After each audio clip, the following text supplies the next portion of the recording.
What's up YouTube, Kyron back up in here with another video, and today we have a discussion video regarding boots. Transitioning out of sneakers and moving more into mature style footwear and how all of these styles of footwear can elevate your style in a certain type of way. We're gonna take a look at a few pieces from my personal collection, whether it be derbies, loafers, boots, anything like that, and see how these pieces of footwear can elevate your style and bring it to the next level. We're gonna look at some high-end options as well as some affordable alternatives so that you guys could see all of the different options out there in order to enter this space of fashion. I feel like it's a perfect transitional piece for a lot of people to get into because shoes are such a versatile piece of a lot of people's outfits. It's one of the things that people base a lot of their outfits from. So that being said, let's get straight into it. But before we get into all of that, I would like to thank today's sponsor, which is Skillshare. Skillshare is an online learning community for creatives offering thousands of classes regarding design, freelancing, photography, and so much more. So many things that I personally apply to and matter to me as a creative. So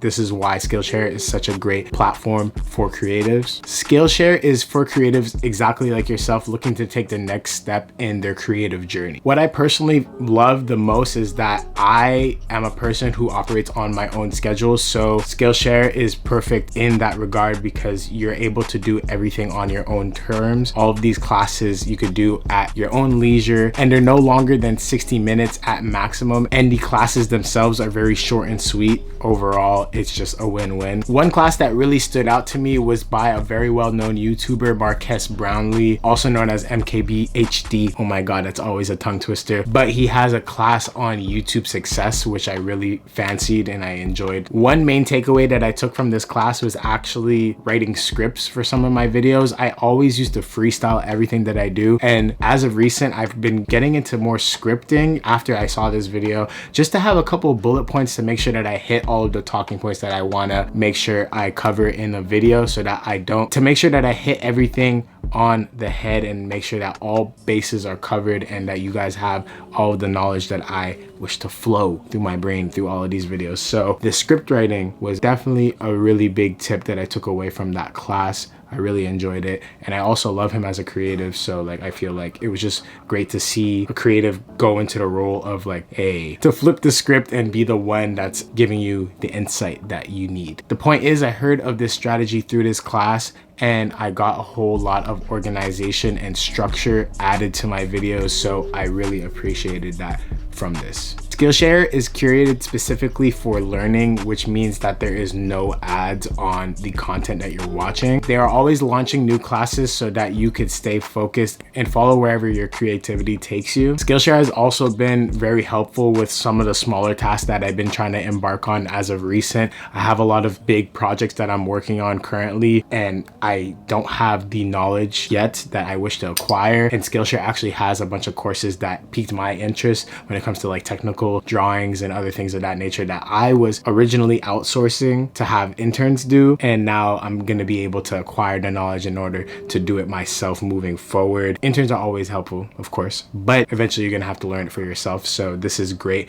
as a tool to just gain more knowledge. That being said, the first 1,000 of my subscribers that click the link in the description will get a 1-month free trial of Skillshare on the house, free of charge. So that being said, thanks again for Skillshare for sponsoring this video. I really appreciate you guys as always. All that being said, let's continue on to the discussion of why all of these footwear pieces, boots, derbies, loafers are a must in elevating your wardrobe. Let's get to it. So getting into footwear that is not sneakers, I could definitely see how intimidating it could be jumping into it without having any prior knowledge at all. I see where a lot of people are coming from. I've been getting plenty of comments in the past and also recently about how to do so and what's like the proper way of going about it. I personally went a route of finding a few affordable alternatives that I knew were kind of just like cultural standards of a non-sneaker, and I tried them out and I realized that I really like them. And then eventually I was able to transition and then buy some of the more high-end footwear because I knew that I had a basis to have a reference point to overall. And after that, I was able to make that jump. So I don't recommend going into it, spending thousands of dollars and then not even knowing if you actually like it for yourself.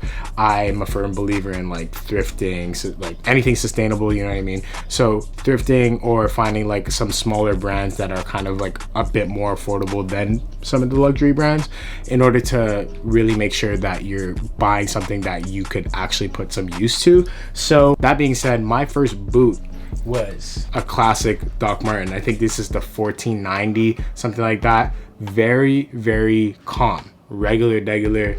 You could find this at a lot of places, Doc Marten stores, Essence, anywhere. You know what I mean? You could find these literally anywhere. What I did, I just blacked out the laces so that they're a bit more calm. I find the yellow laces is kind of intrusive, but Doc Marten is a great like stepping stone into getting into boots and just non-sneaker wear. So now at the moment, I don't get so much wear out of them. When I do wear them, it's more into winter when I have like the snow's up to here. So this is like the perfect boot for me to wear when I really don't care. The leather has worn in quite nicely after I've worn them for so many years, but this is a great transitional piece when you're trying to get your feet wet, so to speak, and figure out if boots are for you. So definitely check out Doc Marten. On the note of Doc Marten, this is a recent piece of footwear that I'll just touch on briefly because I wasn't too sure if I wanted to cough up the money for the Prada derbies, so I ended up getting these. So these are a pair of 1461 quads. I think that's what these are called.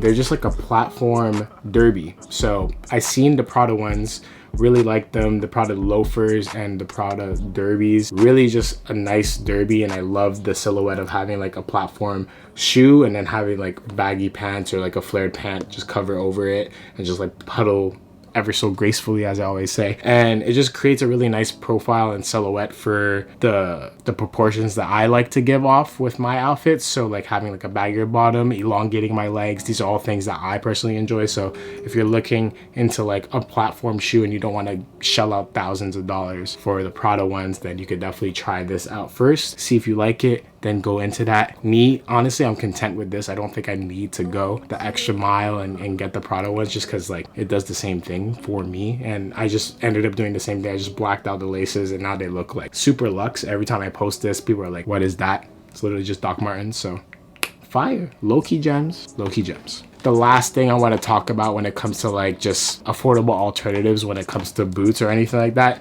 this might be a bit of an acquired taste for some people, but cowboy boots, if it's for you, you could do it. It's not for everybody. I understand that. These I thrifted, they were $100. Those I thrifted, they were $24. I'll pull them now.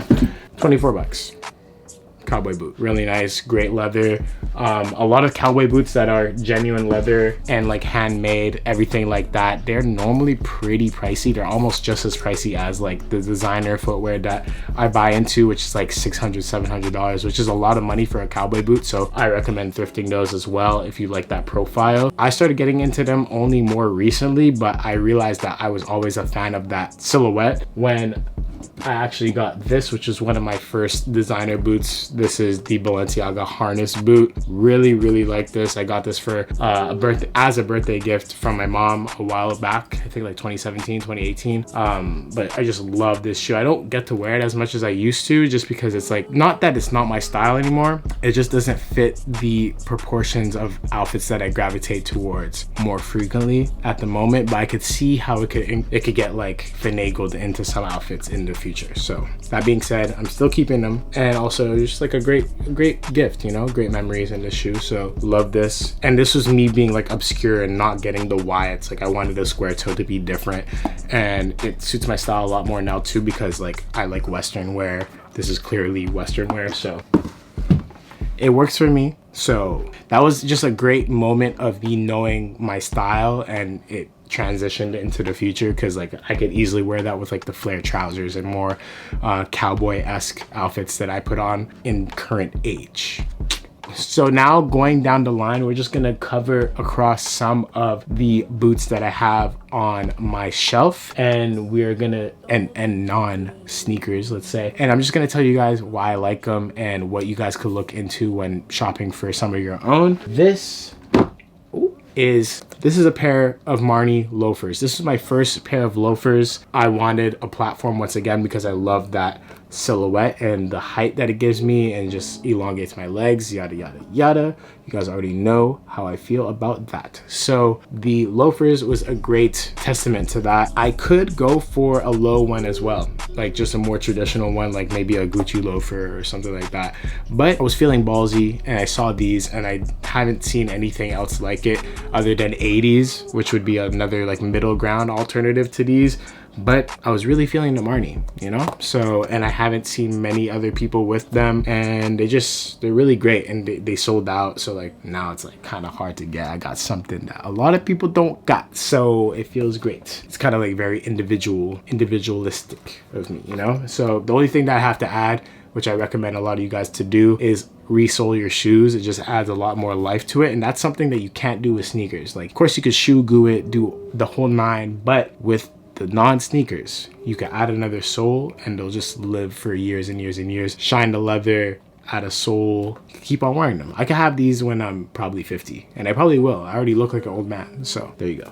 Speaking of making sure that your boots are repaired and going strong, I've had these for shy under a year now, I want to say, and I've put a lot of wear into them. You guys see the leather is crinkling now, plenty of wear. So the only thing that I've had to do as a repair for this so far is on the inside, there's two pieces of a sole. So there's this sole and then there's another piece at the top here. So there's a separation. Basically there's a seam, but every time I was taking my foot out, it was rubbing on the insole. That created like friction, so I was like almost like rolling up the sole, so I had to get glued back down. Easy fix, 10 bucks, and now they're right back to new, feels like. And yeah, they're going strong. Bottega Veneta lug boots. I ride for these boots so much. This was the first boot that got me into like the whole platform silhouette. It really just adds that extra couple inches of height. Not that I need it, I'm already 6 foot, but like that 6'1", 6'2" look looks really nice with outfits, you know what I mean? Like, especially like baggy trousers, flared pants. You guys know what I like. These boots shine, literally shine when it comes to those type of pants and proportions. So like I say, master your proportions, find things that complement the things that you like out of outfits, and that's exactly what these boots do. They might look intimidating to some people, but most of the time all you see is the bottom portion. So it's like, my take on it, it's like a version of the Jaden Doc Martens, which is like probably some of your girlfriends wear. It's like the platform doc that like every girl and her mom has, and I just wanted like the high-end variant of it. I just didn't want to have like the Jaden boot. I know it's like a weird I don't know why there's a connotation around it, but I just find it super feminine. So even though the 1461 platform derby I showed you could be feminine as well, I don't really find I see any guy wearing it, maybe for right reasons, but I personally find it looks nice on me. But anyway, point being, Jaden Doc Marten boot, not for me. Bottega boot, I can see being for me, you know what I mean? Going down the line, last boot I'm going to talk about is a hiking boot. So we got this boot right here, the Aleeks 1017 Aleeks 9SM hiking boot. Great boot for like more techie type of outfits or stuff that you like, that's just a bit more practical. I've actually worn these like going and doing more like excursion based activities like hikes and things like that. And then also just in the winter, like if you want to have something that's a bit more like ooh ah compared to like the original Doc Marten that I showed you at the beginning of this video, this is like my luxury version of like stepping outside in the winter and having a little bit of a flair instead of like being 100% practical. So that's the way I see it. Love this boot. Only gripe I would have is like if it was not patent leather, just because like it's a little bit of a little crease right there.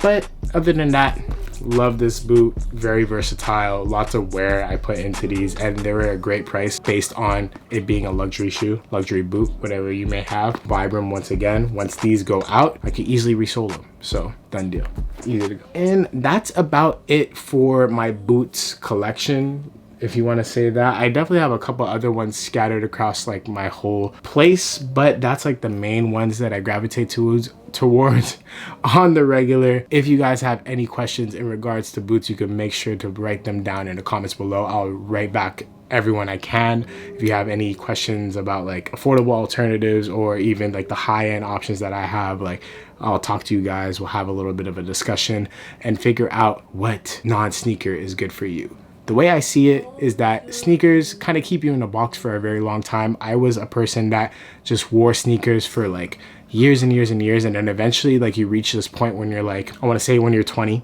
like, or like just like coming of age story, you know what I mean? When you get a little bit on the older side, you realize like, am I gonna wear a sneaker to a nice dinner? No, I'm not. So like you're gonna want to have a boot or a non-sneaker, something of that nature, you know what I mean? Like a loafer or a derby or a boot.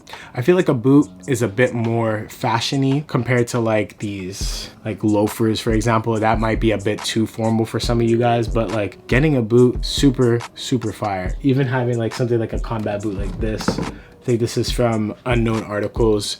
Having something like this, it's still cool. Like you don't feel like a nerd wearing like a loafer, for example. I could see how some people would get like a little bit like set back, like, oh, I don't know if I'm ready to jump off the deep end yet with something like that. But with the combat boot, it's still a bit like cooler, so to speak. It gives off that type of aura. So that's the way I see it. I recommend a lot of you guys to make that jump just because it elevates your style. It expands it into like a world of menswear that a lot of people don't really get the chance to do at a young age. And once you do it from young, you kind of get very well versed at it from younger, and you kind of know what you like and what you don't like from earlier on, so you're able to develop your style a lot better earlier on. So your cheat codes.